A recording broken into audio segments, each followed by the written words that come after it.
ومن سيئات أعمالنا من يهد الله فلا مضل له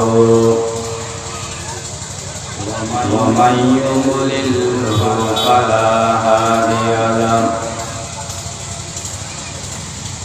ونشهد أن سيدنا وسندنا وحبيبنا وحبيب ربنا مولانا محمدا صلى الله عليه وسلم أرسله الله تعالى بالحق إلى الخلق بشيرا ونذيرا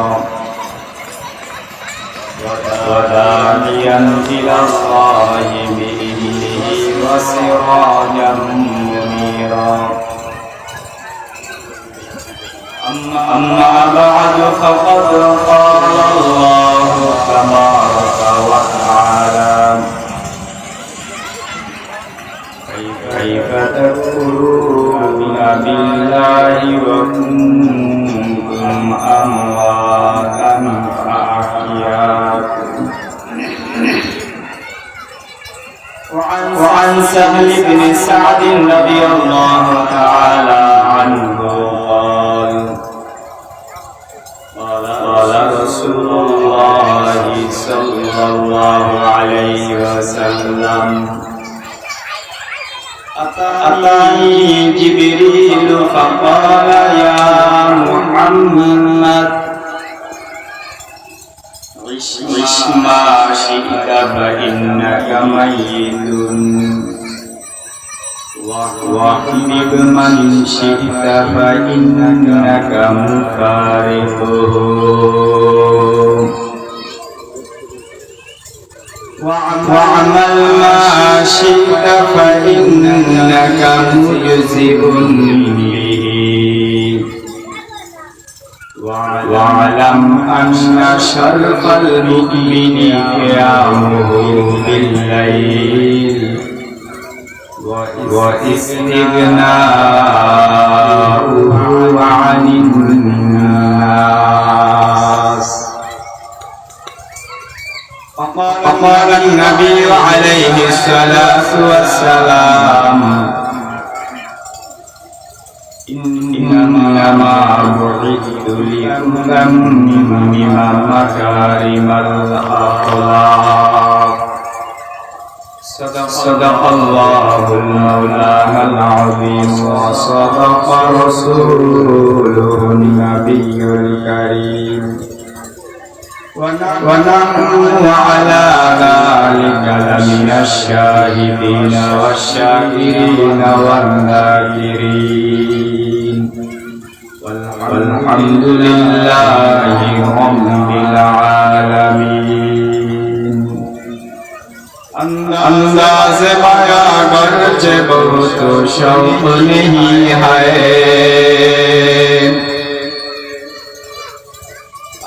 अंदाज़ माया गर्जे बहुत शौक नहीं है, शायद के उतर जाए तेरे दिल में मेरी बात, शायद के ऊपर जाए तेरे दिल में मेरी बात.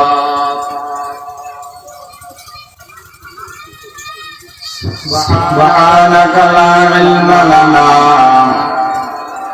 إلا ما علمتنا إنك أنت العليم الحكيم. আব্দুল মালিক সরদার তালিম কোরআন মাদ্রাসা আয়োজিত বার্ষিক ওয়াজ ও দোয়ার মাহফিলের সভাপতি উপস্থিত হযরত উলামায়ে কেরাম, পর্দার আড়াল রত দিনদার পরেজগার মুত্তাকিন মা ও বোনেরা, অত্র এলাকার ছোট বড় যুবক বৃদ্ধ সর্বশ্রেণীর ধর্মপরায়ণ মুসলমান ভাই ও বন্ধুগণ, আল্লাহ তাবারক ওয়া তাআলা আমাদেরকে হায়াতে তৈয়বা দান করে আজকের এই দিনই মাহফিলে আসার বসার তৌফিক দান করেছেন। অন্তরস্থল থেকে আমরা সকলেই শুকরিয়া জ্ঞাপন করি, আলহামদুলিল্লাহ।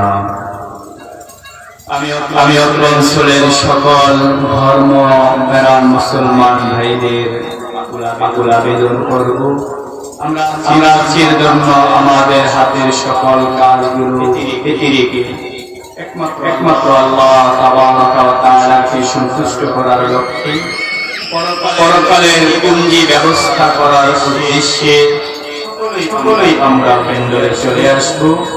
মনোযোগ দিয়ে দ্বীনি কথাগুলো, আল্লাহর বাণীগুলো শ্রবণ করব।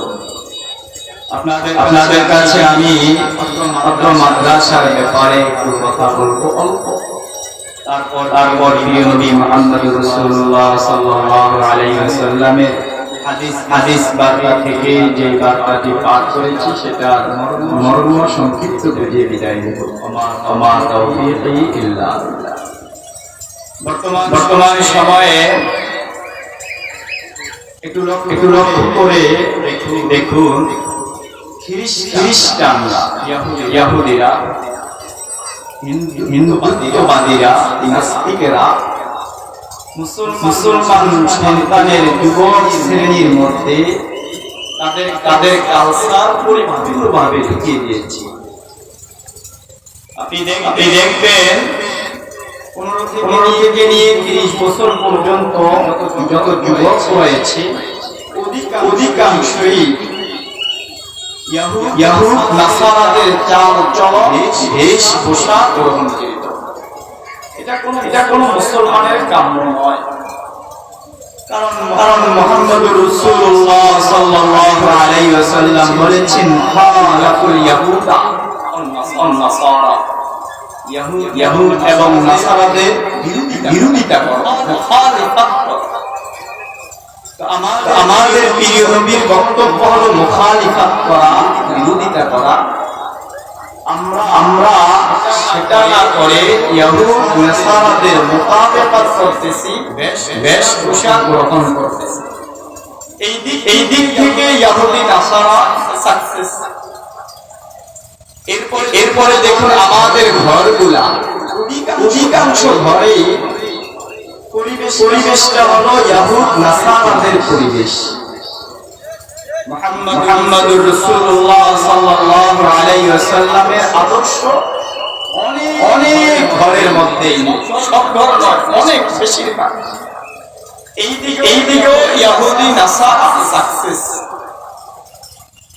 একটা দুর্বলতা তাদের ছিল, সেটা হলো বাংলার জমিনের শিক্ষা ব্যবস্থা, পড়ালেখা আমরা যেটাকে জানি।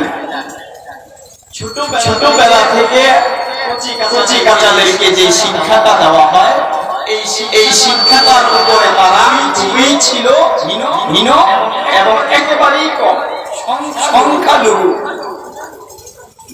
বর্তমান সময় গিয়ে তারা এই শিক্ষা ব্যবস্থার উপর কঠিনভাবে আক্রমণ করেছে, যাতে করে বাল্যবেলা থেকে মুসলমানদের সন্তানদের মধ্যে ইয়াহুদ নাসারাদের আকীদা, বিশ্বাস, শিক্ষা দীক্ষার বীজ রোপণ হয়ে যায়।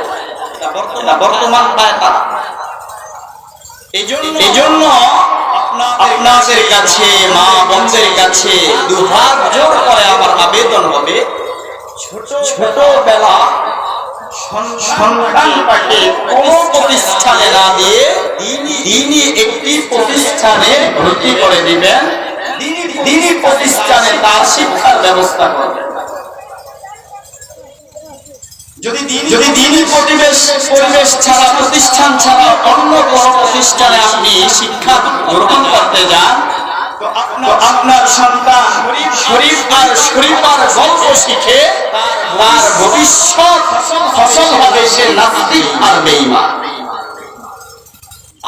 আর যদি দ্বীনি প্রতিষ্ঠানে আর প্রাথমিক শিক্ষাটা গ্রহণ করেন, তাহলে আপনার সন্তানের ভবিষ্যৎ হবে মুহাম্মদুর রাসূলুল্লাহ সাল্লাল্লাহু আলাইহি ওয়াসাল্লামের নমুনা। এইজন্য কোন কবি খুব আফসোস এবং দুঃখ প্রকাশ করে বলেছিলেন, वदा में तुम हो नसारा तू तमद्दुन में हनूर, वदा में तुम हो नसारा तू तमद्दुन में हनूर, है ही मुसलमान जिन्हीं दिल पर शर्माया हो, है ही मुसलमान जिन्हीं दिल पर शर्माया हो। हम मुसलमान हैं मगर हम में मुसलमानी नहीं, हम मुसलमान हैं मगर हम में मुसलमानी नहीं, दिल में ईमान है मगर ईमान में कामिल नहीं, इश्क़ महबूब खुदा ऐ दिल जिसे हासिल नहीं, लाखों मोमिन हो मगर ईमान में कामिल नहीं, लाखों मोमिन हो मगर ईमान में कामिल नहीं, वदा में तुम हो नसारा तो तमद्दुन में हनूर। जन्म আমার মুসলমানের ঘরে, আমার বাবা মুসলমান, দাদা মুসলমান, পরদাদা মুসলমান, আমি নিজেও মুসলমান। দুর্ভাগ্য হলো মাথার কাঁধ থেকে নিয়ে পায়ের তুলি পর্যন্ত ইয়াহুদ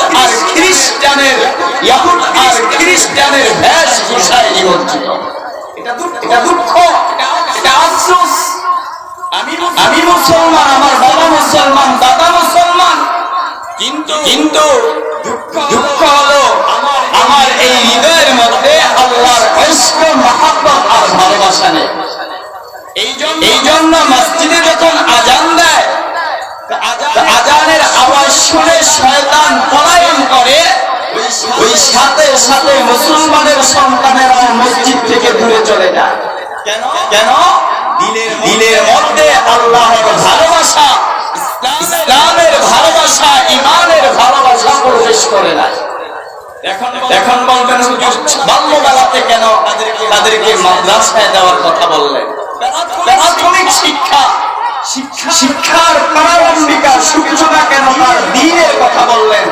বুড়ো হয়ে তো শেখা যাবে, বয়স্ক হলে তো শেখা যাবে, বৃদ্ধ হলে তো শেখা যাবে, যুবক হলে তো শেখা যাবে, কিন্তু সেগুলো না বলে প্রথম আর প্রাথমিক প্রারম্ভিকা আর নতুন শিক্ষা যেন আমার দ্বীন হয়, এটা বললেন কেন? এটা দৃষ্টান্ত বুঝুন। ছোটবেলায় যেই বস্তুটা দ্বীনের মধ্যে বসে যায়, বৃদ্ধ হলো সেটাই তার মধ্যে কাজ করে। এটা ক্রিয়ার যুক্তি। এটার বাস্তব নমুনা হলো আপনি 4 আইটেম দিয়ে খানা খেলেন। প্রথম আইটেম ছিল শুটকির ভর্তা, ভিতরে ঢুকলো। দ্বিতীয় আইটেম ছিল শাক সবজি, ভিতরে গেল। তৃতীয় আইটেম ছিল গোশত, ভেতরে গেল। চতুর্থ আইটেম ছিল মাছ, ভেতরে গেল। আচ্ছা বলুন দেখি, এই 4 আইটেমের মধ্যে প্রথম আইটেম যে শুটকি ছিল, ঢেকুর আসলে শুটকি আসবে না মাছের আসবে? শুটকি আসবে। কেন? প্রথমে ভেতরে যেটা যায় শেষ পর্যায়ে হলো সেটাই তার ভিতর থেকে বের হয়ে আসে।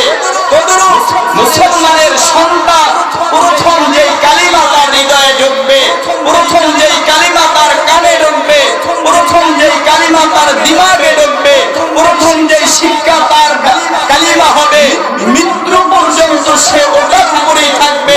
মাঝখান দিয়ে নাস্তিক আর বেঈমানের সংসর্গ হলেও তার কোনো ক্ষতি হবে না।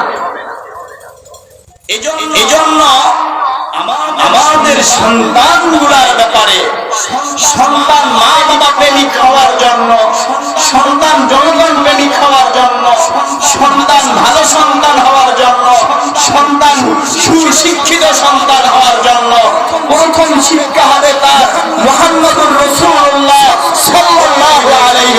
ইসলামের শিক্ষা। শরীফ আর শরীফার গল্প এই ছোট সন্তানকে ভবিষ্যতের নাস্তিক বানাবে। শরীফ আর শরীফার গল্প এই বাল্যবেলার শিক্ষা এই প্রজন্মকে ভবিষ্যতে মার কুসন্তান বানাবে। এই শরীফ আর শরীফার শিক্ষা ভবিষ্যতে এই সন্তানকে মার অবাধ্য সন্তান বানাবে। শরীফ আর শরীফার শিক্ষা এই সন্তানকে ভবিষ্যতে মার ইজ্জত বাবার ইজ্জত লুণ্ঠনকারী সন্তান বানাবে। এই শরীফার শিক্ষা ভবিষ্যতে এই সন্তানকে মা বাবাকে জেলখানায় আবদ্ধ করা, মা বাবার অর্থকে ধ্বংস করা, সমাজকে কলঙ্ক করা, সমাজকে কলঙ্কিত করা, সমাজকে নাস্তিক আর মুরতাদ বানানোর কাজে আসবে। ইহা ছাড়া মা বাবার আর কোনো কাজে আসবে না। এজন্য আপনাদের কাছে হৃদয় থেকে বলে যাব, এই এলাকায় এমন এক সন্তান যেন না থাকে যার পড়ালেখার সূচনা এই তালিমুল কোরআন মাদ্রাসায় হয় না। এই গৌরব আমি বলতে পারবো। আমার এলাকাতে, আমাদের এলাকাতে সর্বপ্রথম দ্বীনি প্রতিষ্ঠান নিয়ে যান আপনাদের নোয়াখালীর মানুষ আব্দুল আজিজ রাহিমাহুল্লাহ তাআলা। আমরা তিনাকে বড় হুজুর বলতাম। চৌমুহনীতে তার বাড়ি ছিলেন। আমরা তখন দুনিয়াতে আসিনি, আমাদের নানা বাড়ির দরজায় মক্তবে তিনি অবস্থান করেছেন। সেখান থেকে আস্তে আস্তে ধীরে ধীরে তিনি কওমি মাদ্রাসা প্রতিষ্ঠা করে অনেক বড় এবং অনেকগুলো কওমি মাদ্রাসা তিনি প্রতিষ্ঠা করেছেন। তো আমাদের অঞ্চলে এমন কোন ঘর নাই, এমন কোন ছাত্র নেই, এমন কোন বাচ্চা নেই যে ছোটবেলায় 1-2 ক্লাস 3 ক্লাস কমপক্ষে নুরানি মাদ্রাসা পড়ে নাই। এমন কোন ঘর বলতে পারবে না। সরকারি চাকরি করে, জিজ্ঞাসা করলে বলবে হুজুরের কাছে আমি কোরআন পড়েছি। এমনকি আমার মা মুক্ত পড়েছে ওই বড় হুজুর রাহিমাহুল্লাহ তাআলা আনহুর কাছে। বলতেছিলাম ইঞ্জিনিয়ার মুসলমান, কোনো অসুবিধা নেই। মুসলমান ডাক্তার নাস্তিক হবে না, মুসলমান সে ইঞ্জিনিয়ার নাস্তিক হবে না, মুসলমান সে পুলিশ নাস্তিক হবে না, প্রারম্ভিকা শিক্ষা তার কোরআন নাস্তিক হবে না, প্রারম্ভিকা শিক্ষা তার হাদিস নাস্তিক হবে না, পুলিশ তার সূচনা কোরআন নাস্তিক হবে না, ইঞ্জিনিয়ার তার সূচনা কোরআন নাস্তিক হবে না, ইঞ্জিনিয়ার দেশপ্রেমিক হবে, এমপি তার সূচনা কোরআন দেশপ্রেমিক হবে, জনগণ হবে, জনগণের ভালোবাসার হবে, নাস্তিক হবে না। বলে মন্ত্রী তার সূচনা কোরআন, সে দেশের অস্ত্রকে নষ্ট করবে না, জনগণের অধিকারকে পূর্ণভাবে আদায় করবে। আর যদি সে তার প্রথম শিক্ষার সূচনা কোরআন না দেয়, তো এক সময় হবে এই দেশে নাস্তিক প্রজন্ম হবে, জনগণ তার অধিকার পাবে না, মুসলমান মাথায় টুপি রাখতে পারবে না, মসজিদে আল্লাহর দ্বীনের কথা বলতে পারবে না, অর্থ সম্পদ সুন্দরভাবে ব্যয় হবে না, এমনকি দেশের জনগণ নিজের অধিকারও সে পাবে না। আপনি 1400 বছর পূর্বে যান, এই পৃথিবীর মধ্যে প্রত্যেকটা মানুষের অধিকার একমাত্র দ্বীন শিক্ষাই পৌঁছে দিয়েছে। ইহা ছাড়া কোন শিক্ষা, কোন ক্ষমতা জনগণের অধিকার সঠিকভাবে আদায় করে না। আপনি মিশরে যান, ফেরাউনের অস্তিত্বের দিকে জনগণকে গোলাম বানিয়েছে। বলে মুহাম্মদুর রাসূলুল্লাহর দিকে তাকান, তিনি বেলালের মতো গোলামকে আজাদ করে দিয়ে মুক্ত মুসলমান বানিয়ে দিয়েছে। सबके सब सर्व सर्वाकीदा इस्लामी शार, सबके सब सर्व सर्वाकीदा इस्लामी शार। क्या सियासत, क्या तमद्दुन, क्या मतालत, क्या व्यापार, क्या सियासत, क्या तमद्दुन, क्या मतालत, क्या व्यापार। এজন্য বলবো আমার সন্তান, এই এলাকার কোন সন্তান যেন তার প্রাথমিক শিক্ষা তালিমুল কোরআনের শিক্ষা থেকে বঞ্চিত না হয়। এটাই আপনাদের কাছে আমার আবেদন, এটাই আপনার ভবিষ্যৎ উজ্জ্বল হওয়ার এক নমুনা, এটাই আপনাকে বাবা এবং মা হিসেবে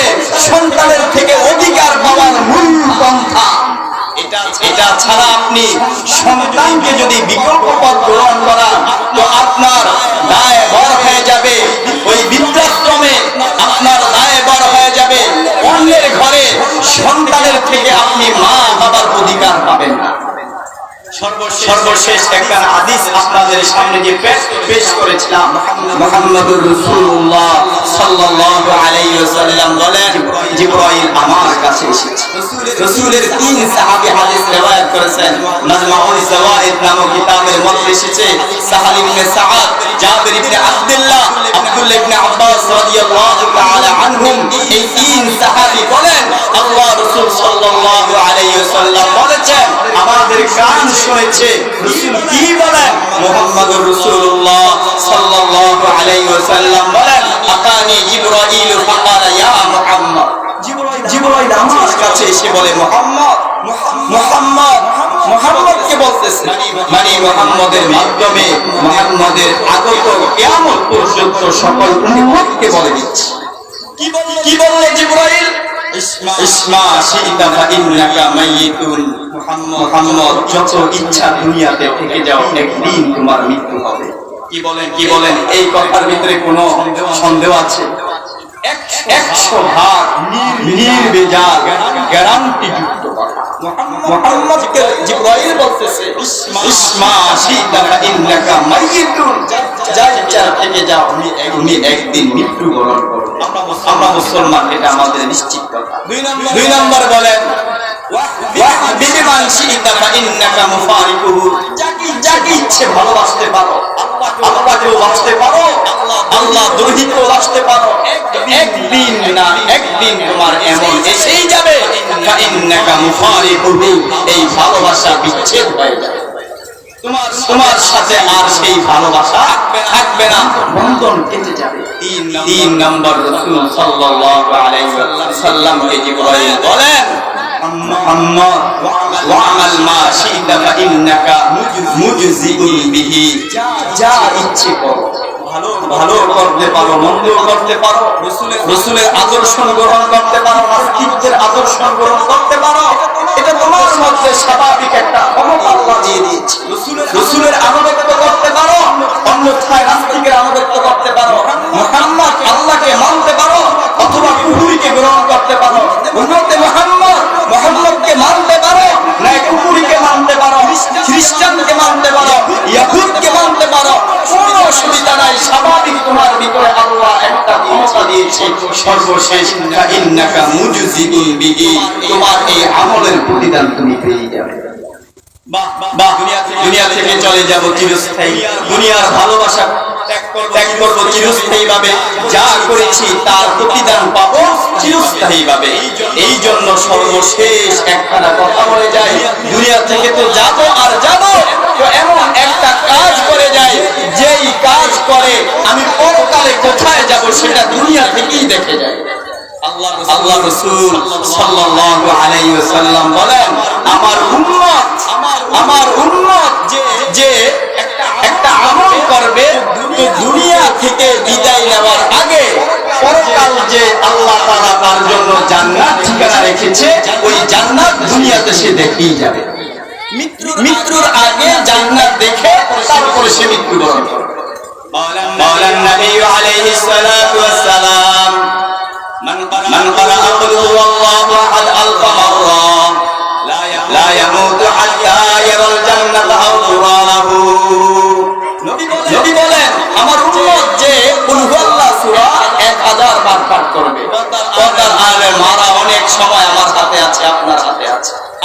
আমার যে উম্মত 1000 বার কুল হুয়াল্লাহ সূরা পাঠ করবে, তথা সূরা ইখলাস, তো সে তার ঠিকানা জান্নাত না দেখে মারা যাবে না। সে দুনিয়া থেকেই জান্নাত দেখে তারপরে মারা যাবে, অথবা তার পক্ষ থেকে একজন নেক লোক দেখবে যে এই লোকের ঠিকানা হলো জান্নাত, এরপরে ওই লোকটা মারা যাবে। এজন্য সর্বশেষ সকলের কাছে আমার আবেদন হলো, আমাদের সন্তানের যেন প্রাথমিক শিক্ষা হয় দ্বীনি শিক্ষা, এবং আমাদের জীবন যেন তৈরি হয় পরকালের জীবন ব্যবস্থা, জান্নাত দেখে মৃত্যু হওয়ার ব্যবস্থা। আল্লাহ আমাদের সকলকে তৌফিক দান করুন। আসসালামু আলাইকুম ওয়া রাহমাতুল্লাহি ওয়া বারাকাতুহু। Subhan.